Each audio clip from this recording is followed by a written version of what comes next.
پاکیزہ مقدس ہستی، لیکن ان کو اللہ تبارک و تعالیٰ نے وہ کرامات سے نوازا تھا، وہ بچپن میں پھل وغیرہ ان کو رزق کے طور پر پہنچ رہا تھا۔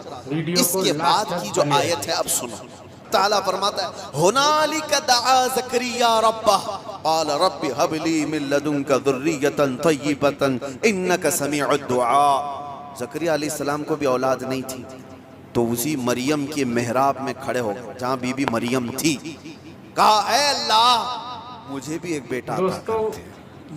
ہنالک دعا زکریا ربہ، یہ قرآن کی آیت ہے۔ زکریا علیہ السلام نے اپنے رب سے دعا کی، اللہ مجھے بھی ایک بیٹا دے دے، تیری جانب سے نیک و صالح بیٹا عطا کر دے۔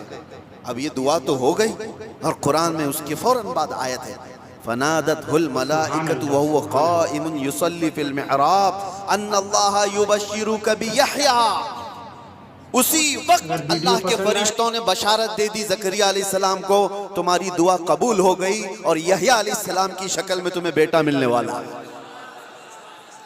اتنی تیز دعا۔ اب میں آپ کو بتاتا ہوں یہ آیت میں کیوں پڑھ رہا ہوں اور کیوں آپ کے سامنے رکھ رہا ہوں۔ زکریا علیہ السلام خود اللہ کے نبی ہیں، اور جہاں کے امام ہے وہ بیت المقدس ہے، دنیا کا سب سے مقدس ترین مقام اس وقت۔ بیت المقدس میں حضرت زکریا علیہ السلام جہاں عبادت کرتے تھے وہیں پہ دعا بھی تو کر سکتے تھے، وہیں پر دعا کر سکتے تھے، لیکن قرآن یہ کہتا ہے وہ محراب مریم میں آ کر کے دعا کر رہے ہیں۔ محراب مریم میں جہاں بی بی مریم بیٹھی وہاں دعا کر رہے ہیں۔ اس سے پتہ یہ چلتا ہے کہ اللہ کے صالح بندے جہاں ہوتے ہیں وہاں سے دعائیں قبول ہوتی ہیں۔ اللہ کے ولی رہا کرتے ہیں وہاں سے جب نبی کی دعا قبول ہوتی ہے تو پھر امتی کی کیوں نہیں قبول ہوتی؟ اور فوراً دعا قبول ہوئی اور بیٹا بھی ملا۔ اب یہ لوگ کہتے ہیں غریب نواز کے یہاں جاتے ہیں تو کیا بیٹا ملتا ہے؟ بیٹی ملتی ہے، اولاد مانگنے جاتے ہیں۔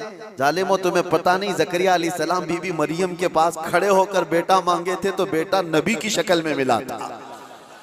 ہاں یہ نہیں ہے کہ وہ بی بی مریم سے مانگ رہے تھے، وہ اللہ سے مانگ رہے تھے، لیکن جگہ کون سی ہے؟ جگہ کا بھی اثر ہوتا ہے۔ ہاں ایک بات میں آپ کو بتا دوں کہ جگہ کا اگر اثر نہیں ہوتا تو مسجدیں اور یہ ساری چیزیں بنانے کی ضرورت کیا ہوتی؟ عبادت کرنے کے لیے بھی جگہ ہے، آپ کا ٹریٹمنٹ کرنے کے لیے ہاسپٹل میں بھی جگہ ہے، ہر چیز ایک ایک جگہ پر ہوتی ہے کہ نہیں ہوتی؟ ہوتی۔ جن لوگوں کا وہ ماننا ہے کہ کچھ بھی نہیں ضروری ہے وہاں جانا یہاں جانا، تو میں ان سے کہتا ہوں کبھی باتھ روم میں بیٹھ کر کے ڈاکٹر سے اپنا علاج کرا لو گے؟ جگہ تو جگہ ہی ہے، بیٹھے ہو نہیں ہے، آپ کو پتہ ہے اس کے لیے ہاسپٹل جانا ہوگا، اس کے بیڈ پر سونا ہوگا، وہاں پر وہ کچھ ٹریٹمنٹ کرے گا، کیا ضرورت ہے پوچھتے ڈاکٹر سے آ جاؤ میرے ٹوائلٹ میں علاج کر لو، یہیں انجیکشن لگا لو۔ میرے عزیزو گندگیوں میں بیٹھا ہوا آدمی وہ اپنا علاج کرانے کے لیے بھی اٹھ کر کے چلا جاتا ہے۔ بلا تشبیہ بلا تمثیل میں آپ سے کہہ رہا ہوں کہ ہم پتہ نہیں کیسے کیسے گناہوں میں مبتلا ہیں، یہاں سے نکل کر کے ہم ان پاک ستھری جگہوں میں جاتے ہیں جہاں اللہ کے ولی آرام فرما، اور اس جگہ پر کھڑے ہو کر ہم اللہ ہی سے دعا کرتے ہیں، اور پاکیزہ مقام کی برکت سے اللہ دعائیں قبول کرتا ہے۔ یہ ایک چیز نہیں ہے، ایسی کئی مثالیں ہیں، کئی مثالیں۔ حدیث الاسراء والمعراج جو حضور صلی اللہ علیہ وسلم کے معراج کا سفر ہے نا، اس سفر میں ایک روایت یہ بھی ملتی ہے کہ ایک جگہ پر حضور پاک صلی اللہ علیہ وسلم رک گئے۔ حضرت جبرائیل امین نے کہا یہاں پر آپ 2 رکعت نماز پڑھ لیں۔ حضور پاک صلی اللہ علیہ وسلم نے وہاں پر 2 رکعت نماز ادا کی، اور اس کے بعد پوچھا جبرائیل سے یہ کون سا مقام ہے؟ تو حضرت جبرائیل علیہ السلام نے کہا اے اللہ کے نبی یہ وہ جگہ ہے جہاں حضرت عیسیٰ علیہ السلام کی پیدائش ہوئی تھی۔ بی بی مریم سے حضرت عیسیٰ علیہ السلام کی پیدائش ہوئی تھی، وہاں پر حضور پاک صلی اللہ علیہ وسلم نے 2 رکعت نماز ادا کی۔ ہاں جگہ کو آپ صلی اللہ تعالیٰ علیہ وسلم نے اپنے نماز کا مصلی بنایا۔ اس روایت سے میں آپ کو بتانا چاہتا ہوں جہاں عیسیٰ علیہ السلام پیدا ہوئے وہاں ہمارے نبی نماز پڑھیں، اور جہاں میرے مصطفیٰ پیدا ہوئے ہو، کیا وہ جگہ دعاؤں کی قبولیت کی نہیں ہو سکتی؟ صرف اتنا ہی نہیں میرے عزیزوں، مقدس مقامات کو اللہ تبارک تعالیٰ نے خود فرمایا ہے کہ آپ خانہ کعبہ جاتے ہیں طواف کرنے کے لیے، طواف کرنے کے بعد جیسی طواف ختم ہوتا ہے اس کے بعد سب سے پہلا کام آپ کا کیا ہے؟ قرآن کہتا ہے پہلے پارے میں وَاتَّخِذُوا مِن مَقَامِ إِبْرَاهِيمَ مُصَلَّى، مقام ابراہیم کو اپنی نماز کی جگہ بنا لو۔ مقام ابراہیم ہے کیا چیز؟ ایک پتھر ہے اس پر ابراہیم علیہ السلام کے 2 پیروں کے نشان ہیں.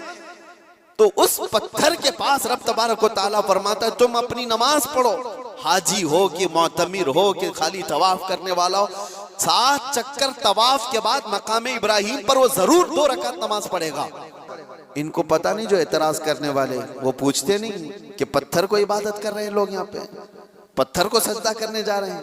نہیں ظالموں، پتھر کو سجدہ نہیں کر رہے، یہ رحمان کا حکم ہے، رحمان کا حکم ہے. اس لیے حکم ہے کہ وہ پتھر اب افضل ہو گیا جس پر اللہ کے نبی کے پیروں کے نشان ہیں، جس پر کھڑے ہو کر ابراہیم علیہ السلام نے پورے کعبے کی عمارت تعمیر کی تھی، وہ پتھر افضل ہو گیا. اب آپ سوچو پتھر کھڑے ہونے والے نبی کی وجہ سے افضل ہے تو پھر وہ نبی کتنے افضل ہیں. ہاں ان کے قدم کتنے افضل ہیں. ہم تبرکات والے لوگ ہیں اس لیے ہم ان کی نہیں مانتے. ہم تو چھوٹی سی بھی کوئی چیز نسبت کی ملتی ہے تو ہم اس کو احترام سے سر آنکھوں پر رکھتے ہیں. آج بھی بحمدہ تعالیٰ حضور پاک صلی اللہ علیہ وسلم کے منہ مبارک پوری دنیا میں دیکھیں تو سنیوں کے پاس ہی ملیں گے، کیونکہ قدر ان کو ہی ہے اور وہ چاہتے ہیں کہ حضور پاک صلی اللہ علیہ وسلم سے ریلیٹڈ جو بھی چیز ہے وہ عظمت والی ہے. اب آپ کو میں بتاتا ہوں جو ایک بڑا سوال یہ ہے کہ یہ اولیاء اکرام کے لیے کہانیاں گڑھ لیتے ہیں لوگ، کرامت کرامت کرامت کہتے ہیں. جو کرامت کا ان کا